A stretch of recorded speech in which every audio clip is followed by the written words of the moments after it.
So for Unit 4, I believe, we talked about American imperialism. To just give this time period some dates, let's just give it 1898 to technically 1901. And to be honest with you, there's a whole lot more that goes on before this and after this, like a broader set of years. You could go back to the earlier 1800s to about 1920, okay? But the years aren't going to be just necessarily overly important here. Let's stick with 1898 to 1901. All right. As far as this title page, a couple of just little notes to kind of get our minds geared and going in the right direction. First of all, you need to know what our classroom definition for imperialism is. This is where a stronger nation, okay, takes over a weaker nation.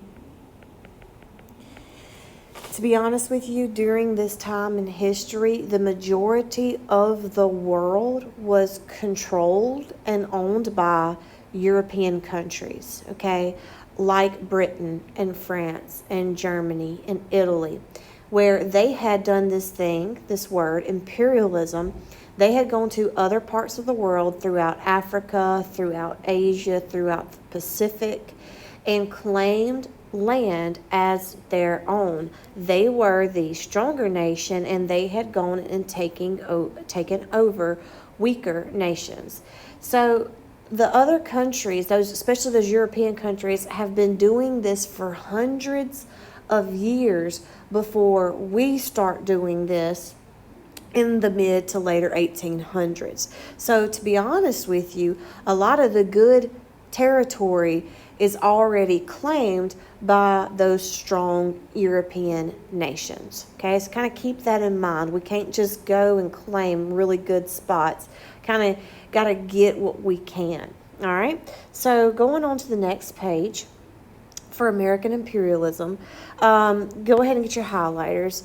Again, here's the definition of imperialism. Our definition that we use in our classroom is a stronger nation taking over a weaker one. Now, if you look up the definition of imperialism online, you're going to see a lot more wordy, complicated versions of this. There's different reasons why you would want to take over other territories or other nations and things like that, and they kind of include that in on the definition. But I have learned teaching this for several years that to get students to have a basic understanding, simply saying this is a stronger nation taking over a weaker one is good enough.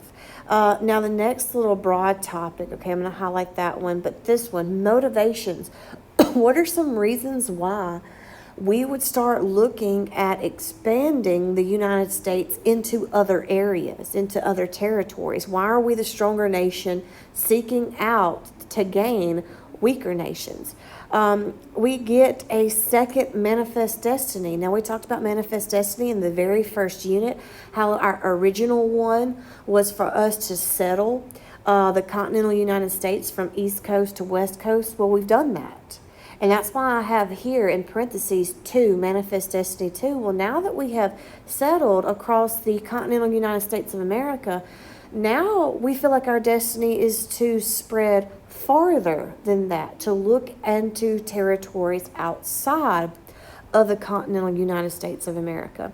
Another motivation and reason why we're going to look into other parts of the world is because of this thing called Anglo-Saxonism, this theory, okay? And the theory of Anglo-Saxonism, I'm going to write this out to the side, is that white European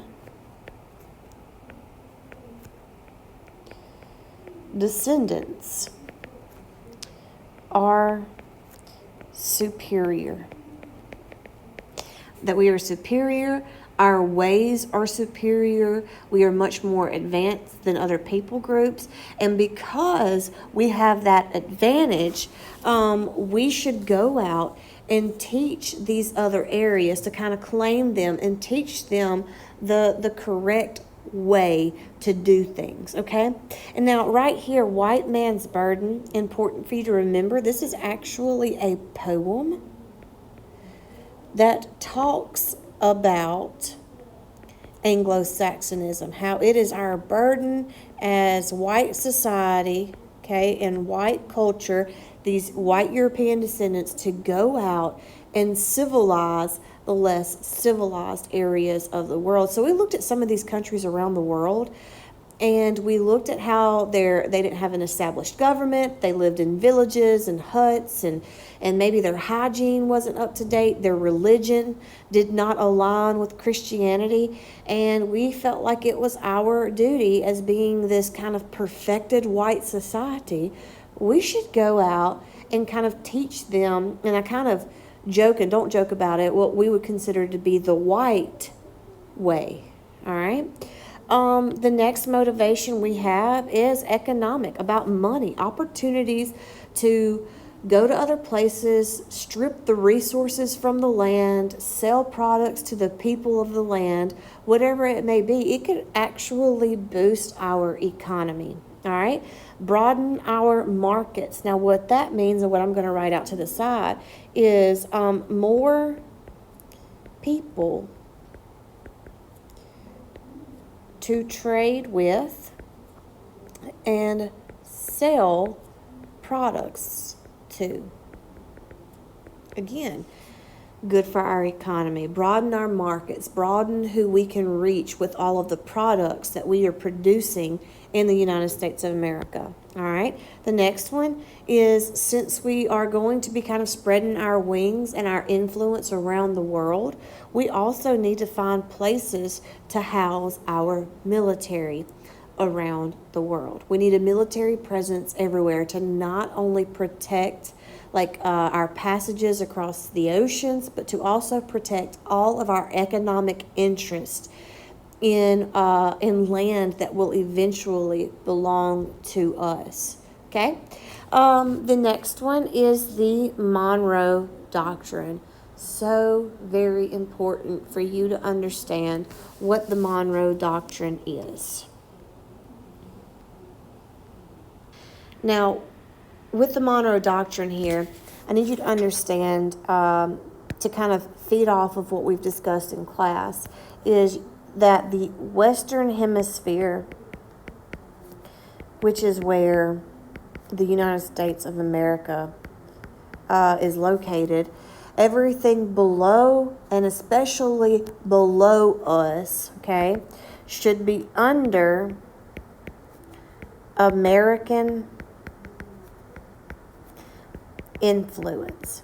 And basically what President Monroe was saying here, because this was done back in 1823, he's making this statement that he's talking to Europeans. He's talking to these strong European nations like Britain and France and Spain, Portugal, all those countries. And he's telling them, you need to stay over on your side of the world. You need to stay over in the Eastern Hemisphere, that everything over here in the Western Hemisphere should be under American influence. So another message he's sending to these Europeans is he's telling them, no new European colonies in the Western Hemisphere. And so there were already some Latin American nations right below us that were still controlled by specifically the European country known as Spain. And he's not saying that Spain has to give that up because those places are located in the Western Hemisphere, but he is telling Spain, don't come over here and try to get anything else. He's also sending that message to all other European nations, like, your chances of imperialism in Latin America no longer exist. The Western Hemisphere is under our influence, all right? So, jumping to the next little box, it is important for you to understand that there were people who supported America doing this thing called imperialism and spreading our wings and spreading our influence around the world. But we also had some anti-imperialists, and that word anti means against, right? So I kind of have this in like a little T-chart. I'm going to draw like a little line right here. All right. And over here, the people who did support imperialism that believed in expansionism, or they were expansionists, they were like, yeah, it's going to be good for our economy. It's going to be good for our national security, especially with being able to have military presence around the world. We're going to be able to expand our form of government, expand democracy. We're going to be able to compete with the other strongest nations in the world, those European nations, like Britain and France and Germany. And then, of course, we also believed in that theory of Anglo-Saxonism, okay? The next one, these anti-imperialists over here, they actually form what's called the Anti-Imperialist League. There were actually some pretty prominent men in our country that joined this league, and they heavily opposed imperialism. They heavily opposed stronger nations looking at land in other places and saying, hey, you know what? This now belongs to us, all right? They believe that if we did that, that we would actually be denying the people in those countries, in those other areas that we're trying to take. We're going to deny them democracy, because the word democracy means to let the people make decisions, to let the people decide. But if we go into a place and we change things, we change their government, we didn't let those people choose. We didn't let them decide. We actually deny them democracy. It makes us a whole bunch of hypocrites, all right? That it's actually going to be expensive. The next one is too much money for us to go into these places that do not have established businesses. They don't have established industries. We're going to actually have to invest money in these places. It's going to be expensive. Believe it made us abusive and hostile, and also hypocritical. So what it means to be a hypocrite is to say that you don't like something and that we shouldn't do something, and then we turn around and do it ourselves. And what it means by being hypocritical here is a lot of these people that did not support imperialism kind of through and I'm going to write it here, the Revolutionary War in our face. Like, hey, at one time, before we were the United States of America and we were the 13 colonies, we were controlled by a stronger nation. The mother country over us was Britain, and we didn't like it for a many of reasons, and we even fought a whole war to free ourselves from that stronger nation, and we did, and that was the American Revolutionary War. So if we didn't like being controlled by a stronger nation, then why are we now trying to be a stronger nation and do that to somebody else? Okay, so that's what it means to be hypocritical. We didn't like it when we were the weaker nation. We shouldn't be doing that to anyone else. All right. Jumping down here for names for you to remember. These names are so very important. Okay. The first name is Matthew C. Perry, and a little saying that I always tell myself so I don't get these men confused. I just say, hey, we sent Perry to Pan. And by Pan, I mean Japan. Okay? You don't have to remember that. You can if you want to. If it helps you, please take advantage of that little play on words there. All right? So names to remember. We actually sent Matthew C. Perry to Japan to negotiate a trade agreement with them. Now, Japan was very cut off. They had zero interest in business with what they considered the West. They didn't have any interest in European nations. They didn't have any interest in the United States of America. But Matthew C. Perry is successful in getting the Emperor of Japan to start trading with the United States of America.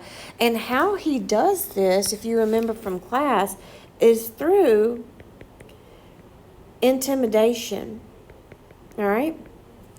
So when he goes on his expedition to Japan, he is a naval commodore, I believe, and he takes battleships with him. Some of the newer, more established battleships that the United States of America had at the time. And when we rolled up in Japan, okay, it's a weird way of saying it, but when we got to Japan with these battleships, Japan kind of started to realize, like they looked at their old wooden, outdated ships. They were outdated. They had kind of stayed away from the West. They had stayed away from European countries. They had stayed away from the United States of America, and they kind of realized, like, oh man, those countries are way more established than we are. They're stronger than we are. So we convince the emperor, we intimidate him into trading with us, and as a result, Japan is actually going to what we call modernize. Okay, so I'm going to write that up underneath here. Japan modernized. And they actually become the strongest country in Asia because they start building factories. They start advancing their navy especially. Okay? So us convincing, intimidating Japan to do that is a lot of the reason why Japan gains such strength as an Asian country. All right, it's going to play a huge role in the World War II, especially. Alfred T. Mahan. All right, and I think it's Mahan. It might be pronounced differently, whatever it may be. He wrote a book called The Influence of Sea Power Upon History, and he made 3 major points in this book. And now in this book, he says we need to modernize our Navy, and what that means is specifically we need to build steel hulled, so think about like the bottom of the ship, okay, ships. The neat thing about steel hulled ships is they can take a hit, be patched up, and be put right back into service, okay? The second thing he suggested, so back to my highlighter, is that we need to find somewhere in Latin America to build a canal, because us having to travel all the way below South America and all the way back up, that it takes way too long. It's literally like almost 14,000 miles to make that trip. So he's saying to cut down on travel between the Atlantic and the Pacific Oceans, we need to find somewhere in Latin America to build a canal. And just so you know, kind of some forward thinking here, we will actually build what is called the Panama Canal. All right. The next thing he also suggests is, because we are a country that has 2 main borders with water on it, our East Coast has the Atlantic Ocean, our West Coast has the Pacific Ocean, that we need a strong 2-ocean navy, okay? And we need to start looking at places throughout the Atlantic and throughout the Pacific to house parts of this navy, all right, to protect us, to protect our borders, to protect our interests, all right? The next one, all right, is John Hay. And I just think about John Hay and Hay, China, and it just helps me remember that he is the one who created or negotiated what we know as the open door policy. So I'm going to kind of jump over here where it says places to remember with China and John Hay. What the open door policy is, guys, and this is so very important. It is on the majority of state tests, okay? This is where, as Secretary of State, he is going to negotiate a trade agreement with all of the spheres of influence in China. Just to make this easy, okay, one thing that you need to know is that this opened up trade with China. To make a long story pretty short, China was divided into spheres of influence, and those spheres were controlled by European nations Imagine that. Okay, but they were controlled by European nations, and there were a lot of goods available in China that we didn't have access to. So the only way to have access to them is to convince all of those spheres, those European spheres, to openly trade with everyone, including the United States of America. And we do. And John Hay, he's the guy, remember, he's our Secretary of State. I'm going to write that over here by his name. He is our Secretary of State. And he is the one, and traditionally the Secretary of State, this is their job, to help create trade agreements with other countries. So he's the one who convinces all those European spheres of influence to start trading. All right. The next one, as far as places to remember, oh my goodness, guys, Hawaii. The main reason we are interested in Hawaii is we have some economic interest there, okay? And when you think, okay, what's that mean? What's it mean, economic interest? Here you go. I'm going to draw it out beside it. There are opportunities to make a ton of money in Hawaii, specifically, okay, with sugar and pineapple plantations, okay? But to be honest with you, and I'm going to highlight this last one, these last two, the biggest significance that Hawaii played for the United States of America as far as its location goes is it is pretty much halfway, give or take, between us and Asia. And now that we're doing a lot of trade with Asia, with the trade with Japan, the open door policy, Hawaii is a good place to be able to stop and refuel and resupply our ships, okay? So often, I want you to write this down. It's worded that this is a good midway point. All right? And kind of going back over here, and I'm going to draw an arrow from build a naval base to where Alfred T. Mahan said, hey, we need a strong two-ocean navy, one in the Atlantic and one in the Pacific. Well, come to find out, in the Pacific, Hawaii is one of those places, one of those perfect locations to house part of our Navy. And we do eventually build a naval base there, okay? And make sure that you remember the name of that naval base. It's going to be really important during World War II. It's called Pearl Harbor. The last important place to remember before we talk about the Spanish-American War in this unit, okay, is Panama. Panama is in Latin America, and again, let's draw another arrow. Remember, the reason we're going to be interested in Panama, Alfred T. Mahan says, if we're going to have a strong two-ocean navy, we better find a place in Latin America to build a canal so that they can get to each other a lot quicker. So the perfect place to build this canal, this waterway, is through the country of Panama. It's a very narrow country. It's going to be the least amount of work as far as construction goes to build this canal, and that is where we are going to choose to do it. The problem is Panama was not necessarily an independent country. They were a province controlled by the country below them, Colombia. All right.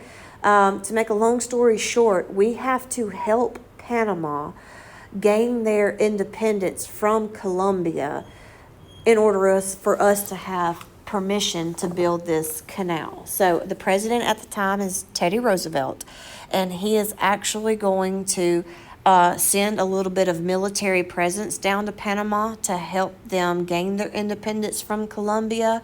And once they are established a free and independent country, they give us the full privilege of building a canal through their country. All right.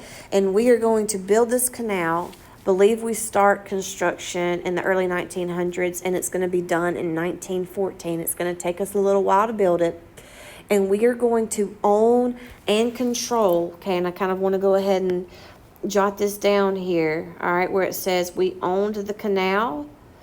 I want you to know that we owned it pretty much from 1914 to the year 2000. And we'll get into it later on about how the Panama Canal is no longer ours. We actually granted ownership to the country of Panama starting in the year 2000. Okay, but that's for a later unit. All right. Moving on with our American Imperialism unit, one of the key components of this unit is something called the Spanish-American War. So if we get our highlighters, go ahead up here at the top, all right? The Spanish-American War, I tell my students the name gives it away. This is a war between Spain, which is a European country, and America. So now go ahead and kind of understand the majority of this war is going to be fought in Cuba. Cuba is roughly 90 miles below the state of Florida. And it is important for you to note that Cuba belonged to Spain for over 400 years. I said at the beginning of this unit that European countries had been doing this thing, imperialism, had been colonizing places around the world for hundreds of years before we get involved. And this is an example. Cuba, right below us, has belonged to Spain, a European nation, all the way across the Atlantic Ocean for over 400 years. Spain had actually owned a whole lot more places in Latin America besides Cuba, like Puerto Rico and places like that. But pretty much at this point in time in history, for events irrelevant to our topic, Spain pretty much only has Cuba and Puerto Rico left in their possession. Okay. Now, I need you to go ahead, and this is kind of a little spoiler. Defeating Spain in this war is going to establish the United States as a world power. And I'm actually going to take my pen and circle world power. Prior to this war, we were one of the more established nations in the world, but we were definitely not considered to be one of the strongest nations in the world. Those positions were dominated by European countries like Britain and France, Spain, for example, Germany, so on and so forth.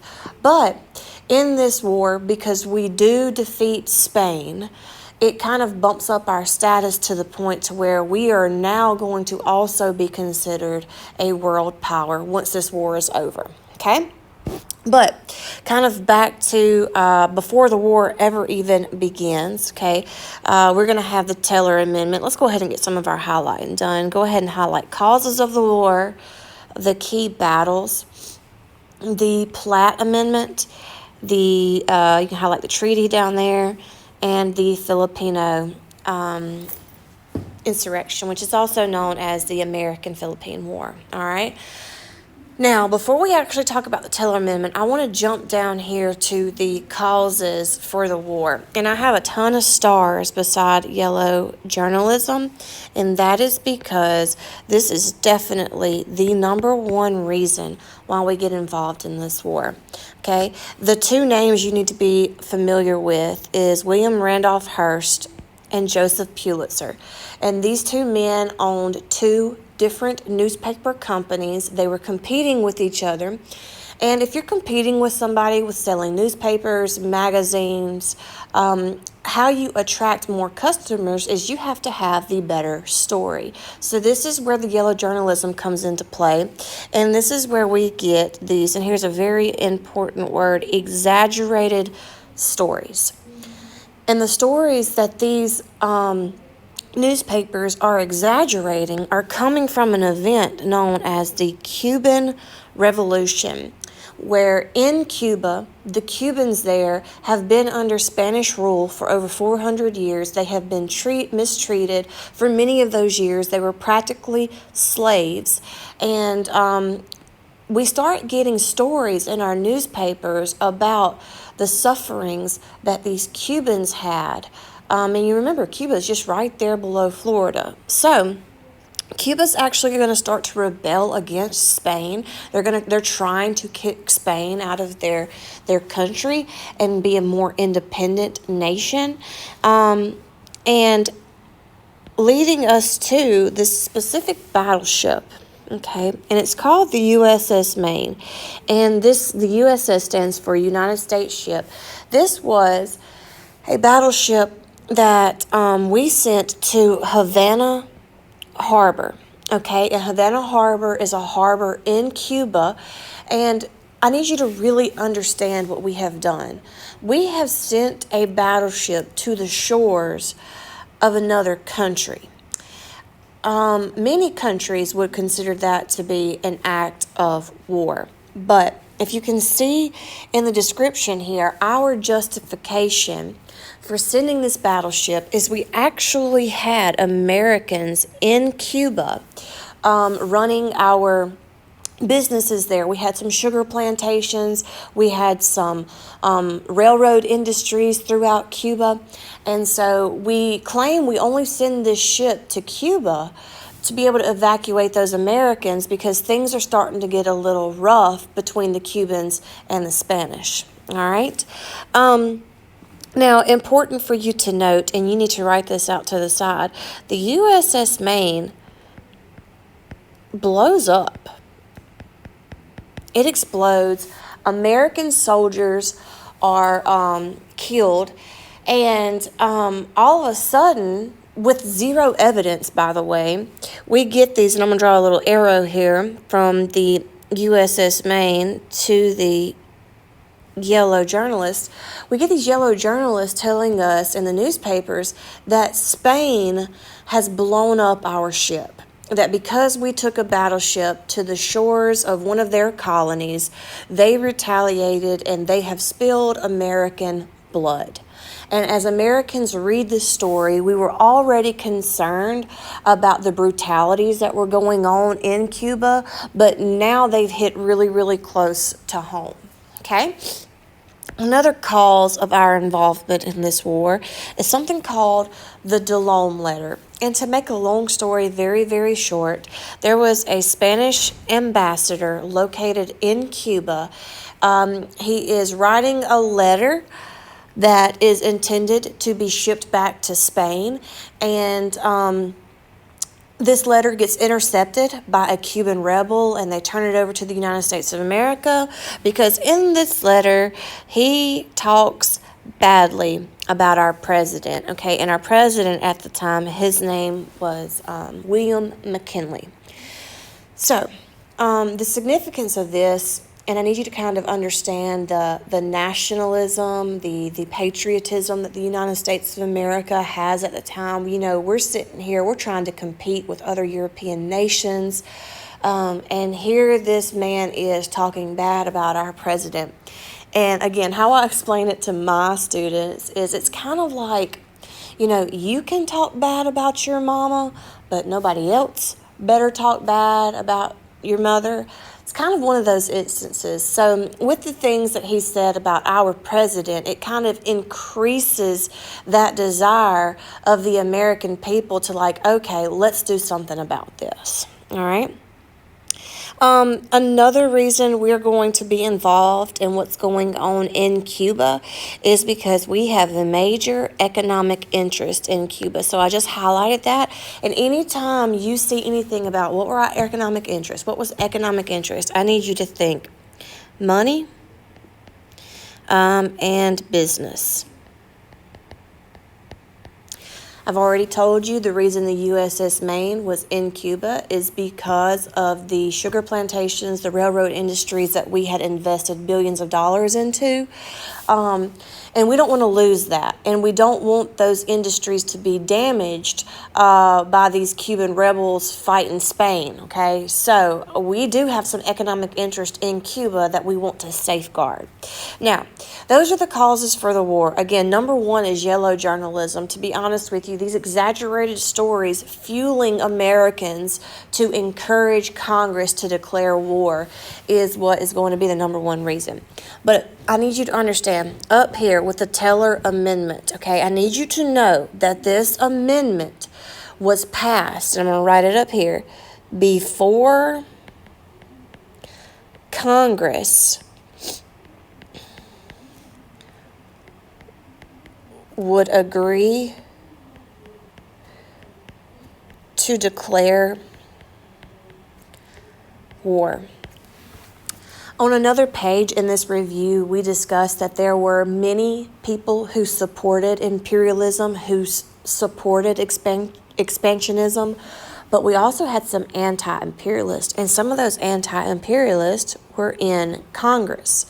And they genuinely feared that if we get involved in this war and we kick Spain out of Cuba, that we would, colonize Cuba. We would just replace Spain as the mother country over Cuba. And they don't agree with that. They don't agree with colonization or imperialism. They don't, okay? So they passed this amendment, which is basically making sure everybody understands that, I'm going to get my highlighter here. This amendment stated that the U.S. would not colonize or take over Cuba once Spain was removed. Okay, and I do want to add what this actually means, that this actually promises Cuba independence. So before we ever even declare war, there is a national understanding Cuba will be independent after this war. Okay? So, once that's understood, Congress declares war. Very important to note that authority to declare war does fall in the hands of Congress, not the President of the United States of America. So let's jump to this little middle section here on key battles. Okay? Pay attention to what I'm about to say so it doesn't get confusing. One of the key battles is at Manila Bay, okay? And who is controlling our military over here in the Philippines, all right? His name is George Dewey, okay? The reason I'm telling you to pay attention here is because we actually attack, oops, let me get my pen, a Spanish fleet in the Philippines, which, just so you know, is way over in Asia. The reason we actually attack the Spain in the Philippines first is because, truth be told, we don't know how long this war is going to last. And if we go into Cuba and we're fighting Spain in Cuba, reinforcements are probably going to be coming from this Spanish fleet that is housed in the Philippines. So this is kind of, again, how I get it to make sense to my students, is we attack them at the Philippines first. We try to hit them before they can hit us, okay? So we do that. The Philippines was another Spanish colony. Again, they were way over there in Asia. That battle is over. A good defeat, but the most important battle that takes place in Cuba below us is the Battle of San Juan Hill.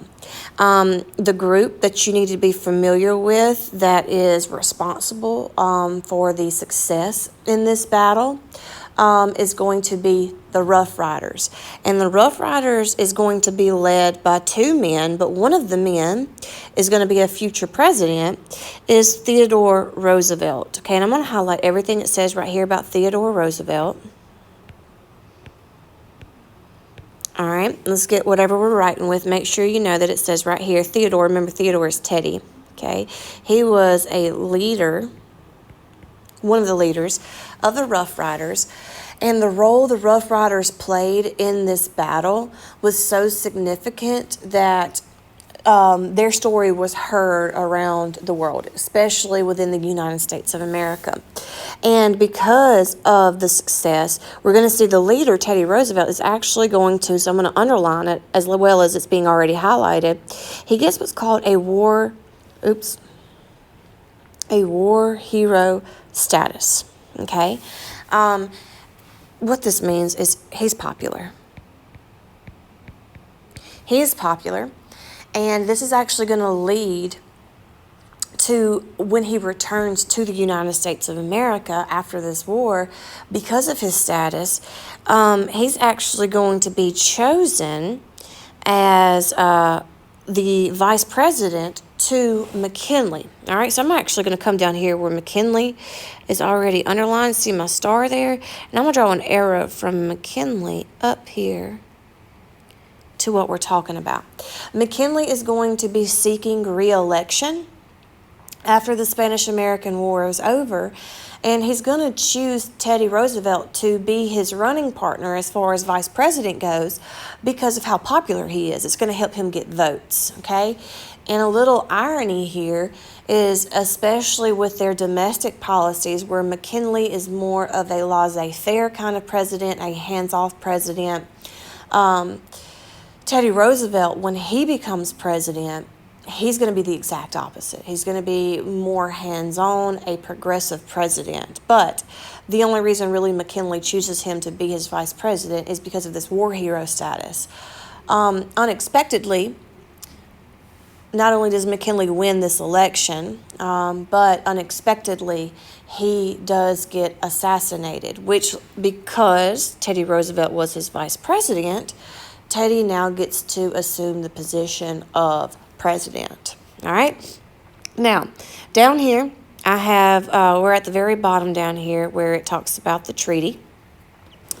Most wars, the fighting is stopped by what's known as an armistice, which is basically you agree that on a certain day at a certain time, you will literally stop fighting.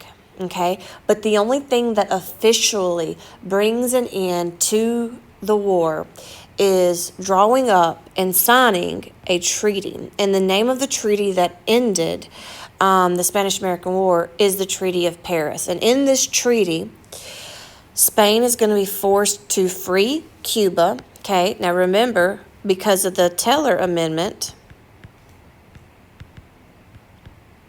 okay, Cuba is going to be independent. And then I'm going to put in parentheses right here, sorta. All right, and we'll discuss that a little bit more here in just a second, okay? As wars back in the day were fought, losers typically would lose territory, would lose land, would lose colonies, and the winners of the war would gain those possessions. So what I'm leading to, you can see right here, 3 places that the United States actually gains as a result of victory in this war is Guam, which is an island, by the way, in the Pacific. It's actually really close to Asia, so I'm going to put the Pacific and Asia over here. The Philippines, which is pretty much the same thing, an island in Asia. And then Puerto Rico, which is right below us in Latin America.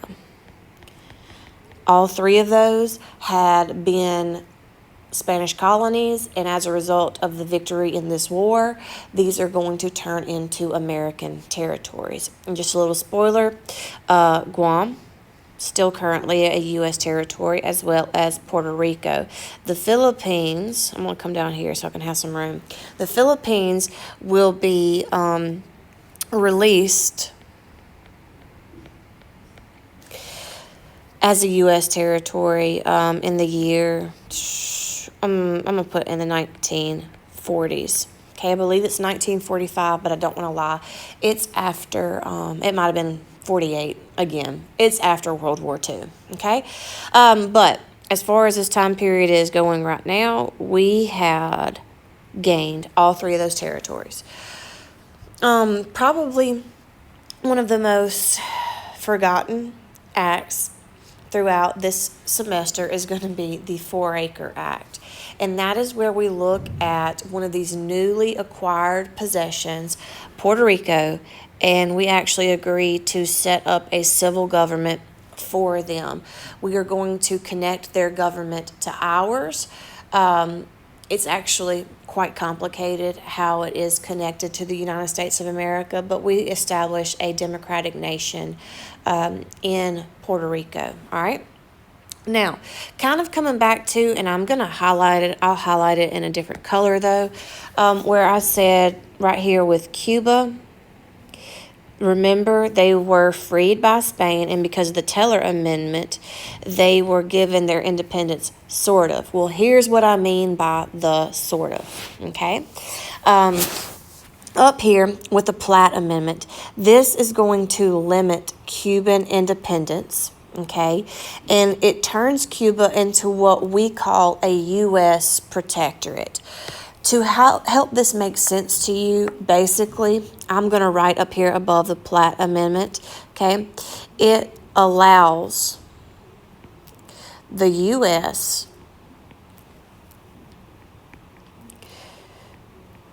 to have some say-so in Cuba. There's a lot of reasons why we make Cuba add this amendment into their constitution that they're going to develop for their country. Again, remember, Cuba has been under the authority of another country, it was Spain, for over 400 years. Turning them loose to be a new independent nation is a recipe for disaster. So we're going to kind of make ourselves like more of like a parent to offer guidance, offer ourselves as I'm going to circle it right here, a protectorate of the country. All right. And so we give them their independence with certain stipulations. And I have those stipulations mentioned here, okay? Like number one, they're going to give us some permission to use land in Cuba for military purposes. Another one is Cuba is not going to be allowed to make any treaty with another country without our permission. Okay, again, they don't know the difference between good trade agreements, bad trade agreements, and signing these agreements. So we want to make sure more than anything that they don't make an agreement with another country, fall on their end of the agreement, and another country, like a European country, coming to Cuba to kind of make things right. Again, the Monroe Doctrine is we're trying to keep especially European countries out. So we don't want them making any bad business decisions, all right? We're going to look over it, and we'll give them permission on what they can and cannot do as far as that goes. And then number three, they could not give or lease any of their land in their country to any other country without our permission. Again, that falls back on the Monroe Doctrine. We're trying to keep countries in the Eastern Hemisphere out of the Western Hemisphere. Cuba is not going to see an opportunity to make money and kind of sell off some of their land, bringing some of those people over here. We're not going to let that happen, okay? And then number four, we can actually intervene at any point possible in the country if they are starting to lose stability, okay? And that kind of gave us a whole bunch of permissions to come in and do pretty much everything we need to stabilize that nation. All right. Down here, one of the last things that we are going to discuss about the Spanish-American War is after the war is over, we actually wound up having to fight, I'm going to highlight it here, the American-Philippine War. To make, again, another long story pretty short, the Philippines kind of assumed that they would be granted their independence like Cuba had been promised with the Teller Amendment. And that is not the case, okay? Actually, a Philippine rebel that had helped us fight against Spain when we attacked in the Philippines at Manila Bay, he had been on our side at that moment. Well, once they realize that they're not going to be granted their independence, he actually turns and leads a rebellion against the United States of America. Okay, we did not let them have their independence. They rebel against us. We actually have to go immediately after fighting the Spanish-American War. We have to go to the Philippines to fight them. We won. It was brutal. The Philippines actually still is going to remain a U.S. territory until the later 1940s, and this is going to be after World War II. The next and last page of this unit is all about the different approaches to foreign policy that our presidents had. And by presidents, the main ones we need to know are Teddy Roosevelt, William Taft, and Woodrow Wilson. Okay, and they're different policies. Okay, so again, not only does each president have a domestic policy, like their plan for America and the issues inside our country, they also have a foreign policy as well, and how they're going to go about our relationship with other countries and go about conflicts with other countries as well. So Roosevelt's his is known as the big stick diplomacy.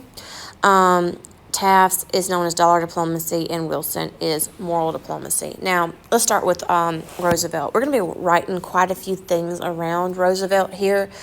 The first thing I want you to write above him in all capital letters is the word aggressive. His foreign policy was aggressive, and I've just kind of learned that if I throw in this other word, it also helps my students really understand what I mean. Okay, kind of think of it as being a bully a little bit. All right. Now, looking at the name of his policy, Big Stick. Okay, and what he means by the big stick, he means this is our military, which is the reason why it's also known as gunboat. That's our battleships, right? And the reason his policy gets nicknamed the big stick diplomacy is it actually comes from an African proverb, speak softly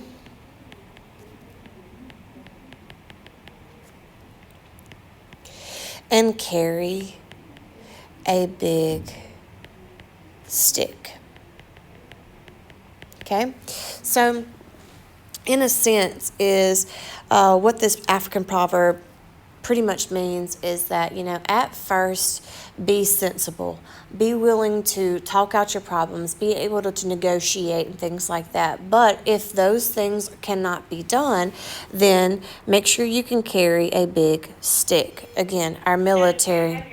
Sorry for that interruption, okay? But what we were talking about is be willing to have that big stick to be able to get what you need done and defend yourself if need be, all right? So back to our highlighter here. Up underneath the big stick diplomacy in Roosevelt, he believes that the American military should be used to achieve goals, okay? And that's kind of that bully part of it, that it kind of almost comes down to if we think that something needs to be done in the Western Hemisphere, and we think that it's best, then we are more than happy and more than willing to use our military to achieve those goals, okay? Believe that kind of that social Darwinism a little bit, that we should civilize other countries.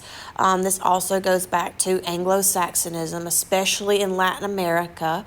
That it's our job to kind of go down there and teach them. I don't know what just happened. To go down there and, here we go, and teach them the right way to be. All right. He did not believe that some of these nations should be self-governing, that we should be influencing them. Now remember, this is all talking about countries, especially in Latin America. He is going to support a rebellion in the country of Panama in order for us to build the Panama Canal. And I do want to add out here, okay, it says supported a rebellion in Panama. I want you to know against the country of Colombia. All right.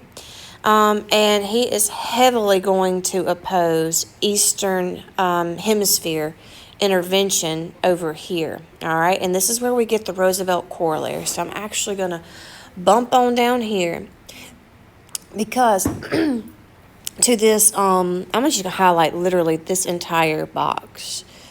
To be honest with you,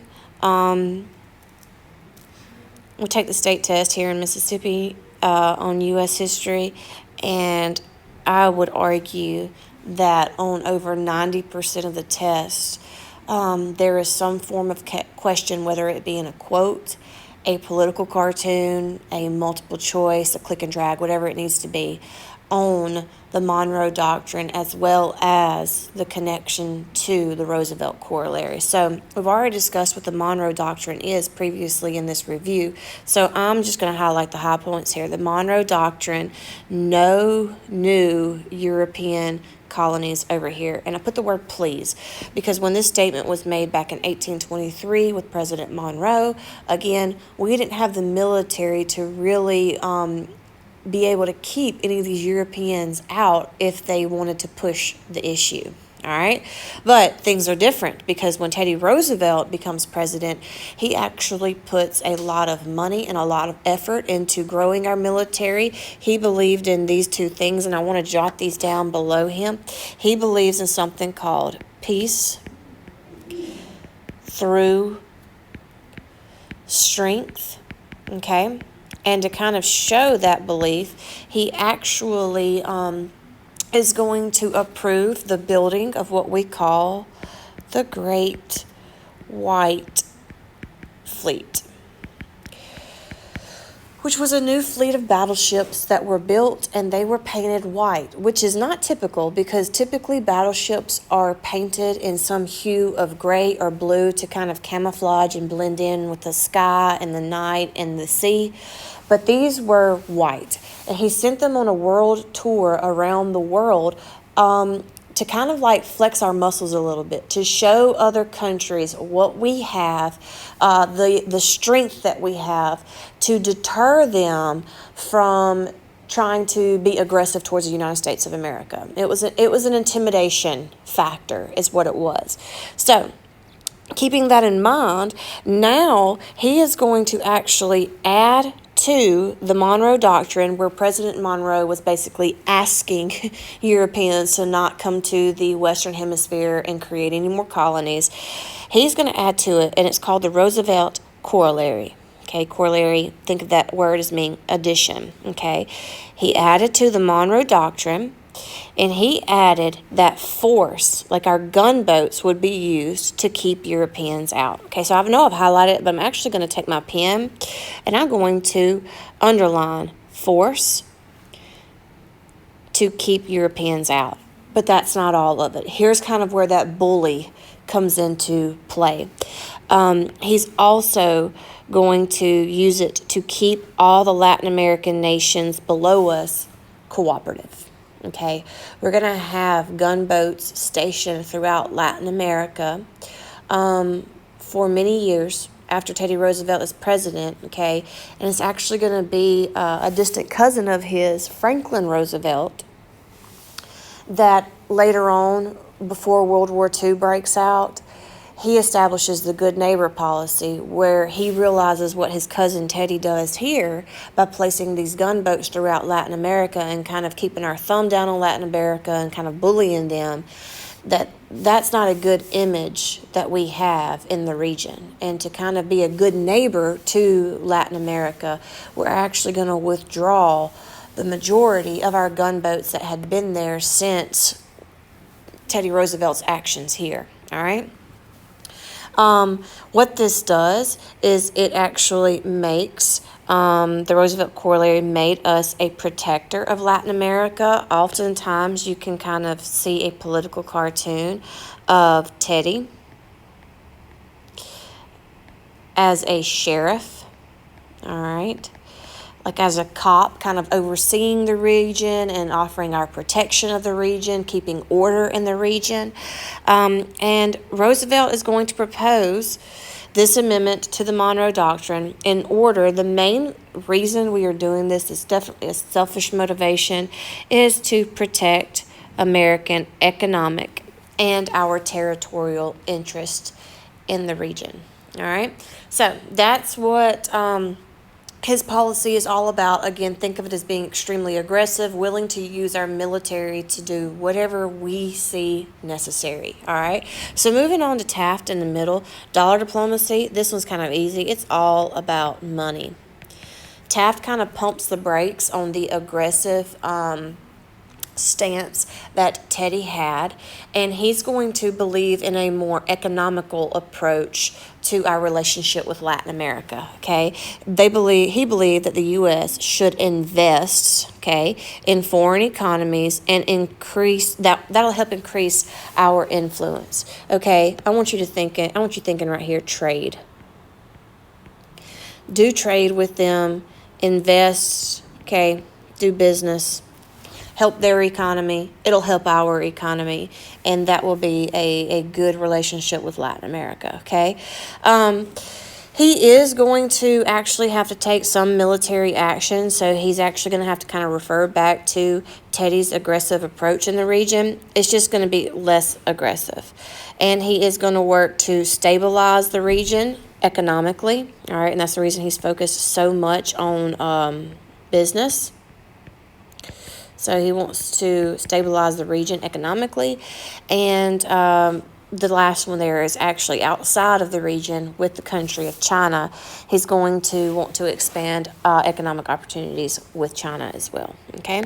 Over here with Woodrow Wilson. Okay. The way I help my students remember what it means by moral diplomacy, what I actually want you to write above here is the word democracy.